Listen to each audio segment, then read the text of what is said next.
Magandang araw mga bossing. So ngayong araw mga boss, available tayo sa 4x4. So sa may hilig dyan sa 4x4, so pwede nyo tong kilatisan mga bossing. Kasi ito wala na to sa brand yung mga bossing. And sa 200 units, so nag-iisa na lang to mga bossing, no? Dito sa ating display center mga boss. So walang iba kung hindi yung ating 2015 na FJ Cruiser automatic transmission, naka 5-speed automatic to mga bossing. Makina na ito is 4.0 V6 gasoline engine mga boss. Coding na ito is Monday.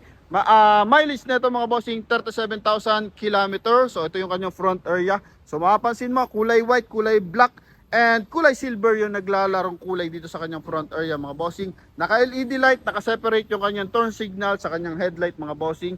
And formahan pa lang mga bossing, makikita mo naman talaga na ano na mga bossing, kumbaga maskulado. So dito pa lang sa labas maskulado na, ganun din sa loob mga bossing, no? Yan. So dito mga boss sa kanyang side naman is naka R18 method race na ano to mags mga bossing, then naka all disc brake, then mapasin mo yung kanyang fender liner is connected sa kanyang step board hanggang sa kanyang rear area, and ganun din naka-pattern sa kanyang ano cladding mga boss, no? Yan. Ito naman yung kanyang front area, yung bumper natin. So silver accent din dito sa kanyang front bumper. Yan. So ito naman yung kanyang kabilang side mga boss. Mapapansin mo dito mga bossing is meron siyang fog light sa kanyang side mirror. Then ito mga bossing is silver accent yung kanyang door handle and yung kanyang side mirror cover mga boss, no? Yan. Then tungo muna tayo sa interior. So pagpasok mo naman dito sa kanyang interior, sa door panel makikita mo na yung kanyang malaking door opener mga bossing na silver accent. Then ito mga bossing, may mala helicopter na interior mga boss. Makikita mo naman parang robotic yung loob nito mga bossing, no? Naka 1 din audio system, dual airbag yan mga bossing. And ito, yun nga automatic transmission 4x4. And ito yung kanyang meter cluster mga bossing. Mileage nito 37,000 km. And ito mga bossing gagandahan dito. Yan mga boss, no? Widely open yung kanyang pintuan mga bossing. Para sa second row passenger mga boss, no? Yan. So, loob at labas makikita mo naman talagang formado at talagang strong yung dating nito mga bossing, no? Yan. Ito naman yung kanyang rear area mga boss. So, mapapansin mo yung kanyang fog light is naka-separate din sa kanyang turn signal mga bossing, yung housing. So, sa iba kasi magkakasama yan mga boss, no? And eto mga bossing, kikita mo naman is talagang nakaumbok ng bahagya yung kanyang mga taillight mga boss, no? And eto naka dual exhaust, naka 2i reverse parking sensor, may silver accent din, and eto yung kanyang spare tire mga bossing na bagong bago.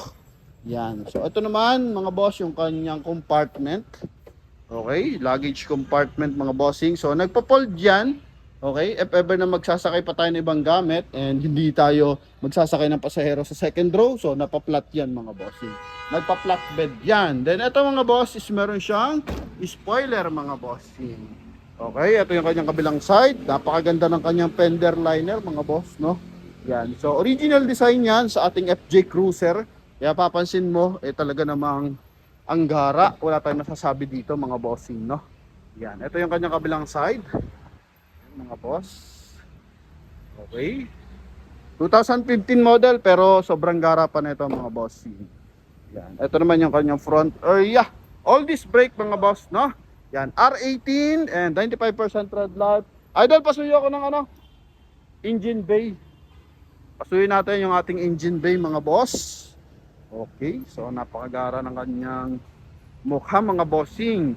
Sa loob ng 200 units, so nag-iisa lang to mga bossing. Karamihan dyan mga bossing is mga ordinary unit lang mga boss. Eto, nag-isang FJ Cruiser. Wala na to sa brand yung mga boss, no? Pero talaga namang pag nagkamero na ito sa second hand, shoutout kay Aldo, thank you very much. Ang pogi mo talaga. Yan. Eto mga bossing is pag nagkaroon sa second hand, talaga pinagkakaguluhan mga bossing, no?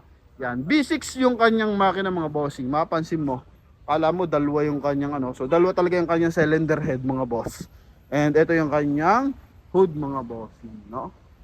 Yan. Okay, mukhang alagang-alaga. Ito pala mga bossing is may kasa maintain record pa. So talagang alagang-alaga talaga to mga boss, no? So trade-in lang to sa ating Pajero mga bossing. Yan mga boss. Okay, so ito yung kanyang engine bay. Ito mga bossing 4.0 na V6 gasoline engine mga boss. Hindi pa lang natin siya pwede paandarin kasi kaka-detailing lang. So kailangan nilang matuyo muna ng maigi. Then tomorrow, papaanda rin na yun mga bossing, no? Pero na-test drive na to mga boss and klaradong klarado. Sulit na sulit yung presyo natin na 1,630,000 mga boss. Kaya sa mga interesado, so tawag lang agad sa ating contact number na nasa screen. Connected yan ang Viber and WhatsApp. Okay, so yun lamang mga bossing. Thank you very much. God bless you all. Bye-bye.